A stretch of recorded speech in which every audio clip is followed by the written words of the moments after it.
My name is Eleanor Ruth Carmichael. I'm 102 years old. I'm recording this because I don't know how much time I have left. And there's something I need to say out loud, something I've carried for so long that it's become part of me, like a second heartbeat.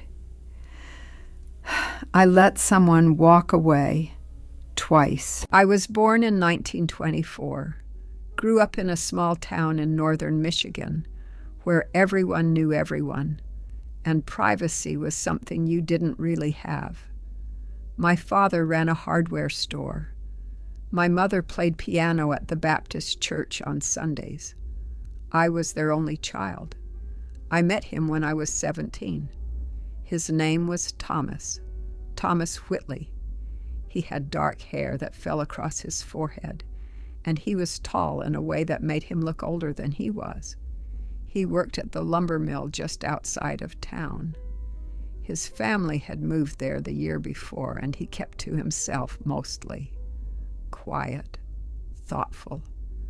I noticed him first at the church picnic in the summer of 1941.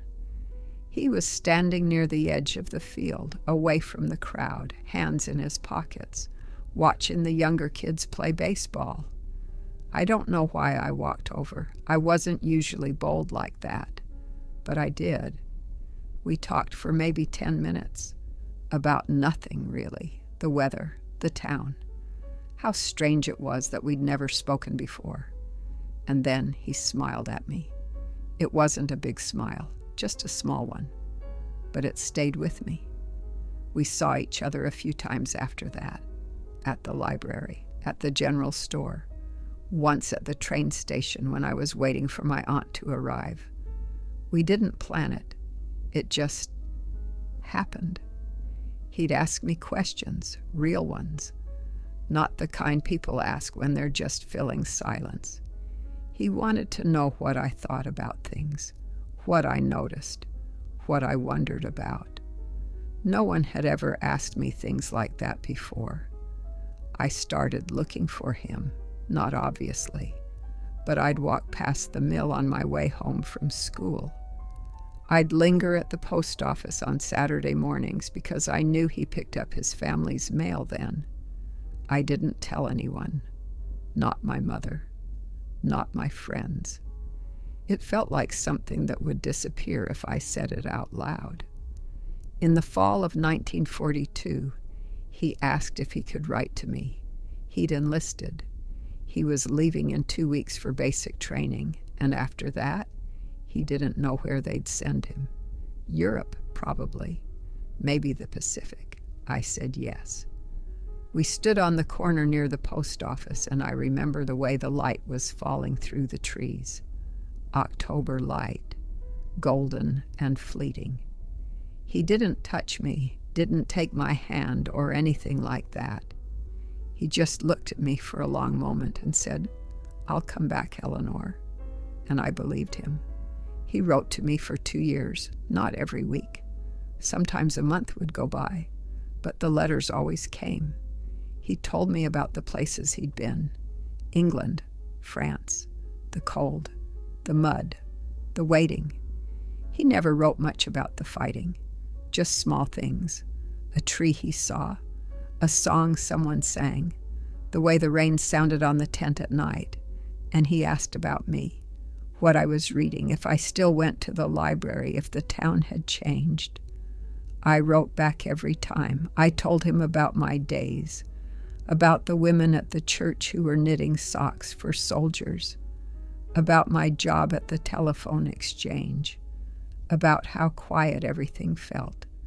But I never told him what I really wanted to say, that I thought about him every day, that I kept his letters in a wooden box under my bed, that I didn't know how to name what I felt, but it was there, constant, undeniable. I thought there would be time. I thought when he came home I'd know what to say. He came back in the spring of 1945. The war in Europe had ended.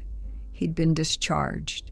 He was thinner than I remembered, older in the eyes. He came to my house on a Sunday afternoon. My mother answered the door and called me down from my room. We sat on the porch, just the two of us. He told me he was leaving again. Not for the war, just leaving. His family was moving to Oregon. His father had found work there. They were leaving in a week. He said it quietly, like he was apologizing. And then he looked at me. "Come with me, Eleanor." That's what he said, not as a question, as an invitation, as a door opening. I didn't answer right away. I remember looking out at the street, at the house across the way, at the mailbox, at everything familiar. I thought about my parents, about what people would say, about how young I was, about how I didn't know him, not really. Not in the way you're supposed to know someone before you leave everything behind. I thought about all the reasonable things, and I said no, not harshly, just no. I told him I couldn't, that it was too much, too fast, that I needed to stay. He nodded. He didn't argue, didn't try to convince me. He just stood up, thanked me for the letters, and left. I watched him walk down the steps, down the path, out to the street, and I didn't call him back. That was the first time I let him walk away. I told myself I'd made the right choice. For months, I told myself that. I stayed in town. I kept working at the telephone exchange. I went to church. I helped my mother with the garden. I did everything I was supposed to do. But something had shifted. I started noticing how small the town felt, how the same conversations happened every week, how everyone knew where you'd been and who you'd spoken to and what you'd worn. I started feeling like I was waiting for something I couldn't name. 3 years later, in 1948, I married a man named Richard. He was kind, steady. He worked at the bank. He came from a good family. Everyone approved. I didn't love him the way I'd felt about Thomas, but I told myself that was fine. That love like that wasn't real anyway, that it was just youth, just letters and longing and a version of someone I'd built up in my mind. I told myself marriage was about partnership, about building a life, about doing what made sense. We had 2 children, a daughter in 1950, a son in 1953. Richard was a good father, a good husband, and I was a good wife. At least I tried to be. But I thought about Thomas, not every day, but often enough. I wondered where he was, if he'd married, if he was happy, if he ever thought about me. I wondered what my life would have looked like if I'd said yes. I didn't tell anyone. Not Richard, not my mother, not my closest friend. It was mine to carry. In 1971, my daughter was getting married. The wedding was in town, at the same church where I'd grown up. The reception was at the community hall. I was standing near the punch table talking to someone I barely remembered from high school when I saw him, Thomas. He was across the room, near the doorway, older, of course, gray at the temples, lines around his eyes, but unmistakably him. My heart stopped. I don't know how long I stood there, maybe only a few seconds, but it felt longer. He saw me, and he walked over. We didn't hug, didn't touch. We just stood there looking at each other. He told me he was visiting, that his sister still lived in town, that he'd heard about the wedding and thought he'd stop by to offer his congratulations. He asked how I was. I said I was well. He asked about my husband, my children.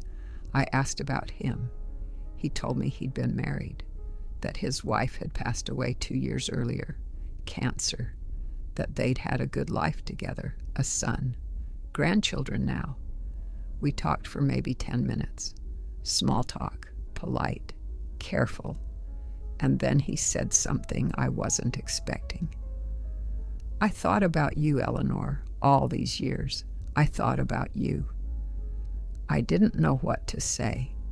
Richard was across the room talking to someone from the church. My daughter was laughing with her new husband. The music was playing. People were dancing. Everything was exactly as it should be. And Thomas was standing in front of me, saying the thing I'd wondered about for 26 years. I should have said something. I should have told him I thought about him too, that I never stopped wondering, that there were moments, so many moments, when I imagined what it would have been like if I'd gone with him that day in 1945. But I didn't. I smiled. I thanked him for coming. I said it was good to see him. And then I turned back to the party. He stayed for a little while longer.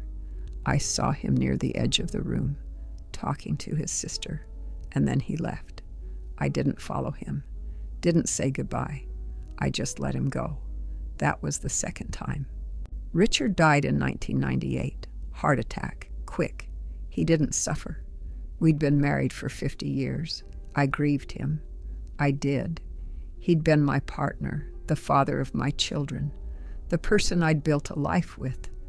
But after he was gone, I found myself thinking about Thomas more than I ever had before. Not in a romantic way, not fantasizing or imagining some alternate life, just wondering if he was still alive, wondering if he remembered me the way I remembered him, wondering if he ever thought about that day at the wedding, if he regretted saying what he said, if he wished he'd said more. I thought about trying to find him. I knew his sister's name. I could have asked around, could have written a letter, could have done something. But I didn't. I told myself it was too late, that too much time had passed, that it would be strange, inappropriate, pointless. I told myself a lot of things. In 2003, I saw his name in the obituary section of the county newspaper. Thomas Whitley, age 81, survived by one son, 3 grandchildren, and 2 great-grandchildren. There was a small photo, the same face I remembered, older but the same. I sat at my kitchen table and read it 3 times, and then I folded the paper and put it away. I didn't go to the funeral. I don't know why. Maybe because I didn't feel like I had the right. Maybe because I didn't want to explain who I was. Maybe because I was afraid of what I'd feel. I stayed home, and I let him go. Again. One last time. I'm 102 now. Thomas has been gone for more than 20 years. Richard has been gone for almost as long. My children are grown. My grandchildren have children of their own. I've lived a long life, a full life by most measures. But I think about those 2 moments more than anything else. The porch in 1945, the wedding in 1971. I don't know what would have happened if I'd said yes the first time. Maybe it would have been wonderful. Maybe it would have been a disaster. Maybe we would have been happy for a while and then drifted apart like so many people do. I'll never know. But I do know this. I was afraid. Both times I was afraid. Afraid of what people would think. Afraid of making the wrong choice. Afraid of disrupting the life I was supposed to have. And so I chose safety. I chose the expected thing, and I let him walk away. Twice. I don't think love is always loud. I don't think it always announces itself clearly. Sometimes it's quiet. Sometimes it shows up at the wrong time, or in the wrong way, or when you're not ready. And sometimes you only realize what it was after it's gone. I'm not saying I made the wrong choice. I had a good marriage, good children, a good life. but I do think I let fear make decisions for me. And I think I confused being practical with being honest. I never told Thomas the truth. Not in the letters. Not on the porch. Not at the wedding. I never said, I think about you. I wonder about you. I feel something when you're near that I don't feel with anyone else. I kept it to myself because it felt safer that way. Now I'm 102, and Thomas is gone. And I'm the only one left who remembers what it felt like to stand on that porch in 1945, to read those letters, to see him across the room in 1971. I don't know why I'm telling you this. Maybe because I don't want to be the only one who knows. If you've stayed with me this long, thank you. You don't have to do anything with this. I just needed to say it. I let someone walk away twice, and I've carried that ever since.